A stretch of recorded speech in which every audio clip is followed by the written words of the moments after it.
जीवन फार अनमोल आहे. एका अवलिया साधूचं वर्णन आहे. काय म्हटले?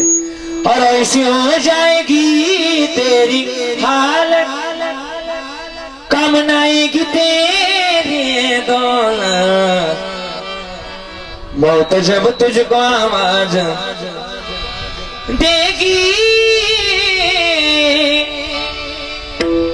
घर से बाहर निकालना पड़ेगा. एक ना एक दिवस जायचं.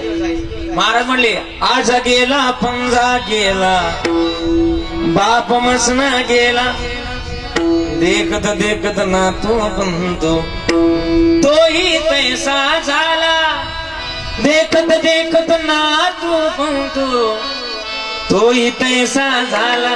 भजमन नारायण, भजमन नारायण, भजमन नारायण, भजमन नारायण, भजमन नारायण, भजमन नारायण.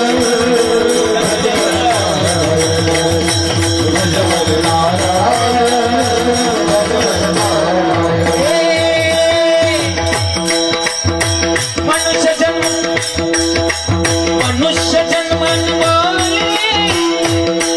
इस मिट्टी में मत घोलने, अब तो मिला है फिर न मिलेगा, कभी नहीं कभी नहीं कभी नहीं रे. अब तो मिला है फिर न मिलेगा, कभी नहीं कभी नहीं कभी नहीं. अब तो मिला है फिर न मिलेगा, कभी नहीं कभी नहीं कभी नहीं रे. अब तो मिला है कभी न मिलेगा, कभी नहीं कभी नहीं कभी नहीं रे. मनुष्य जन्म अनमोल आहे. मानवी जन्मामध्ये ते मिळवलं पाहिजे. प्राप्त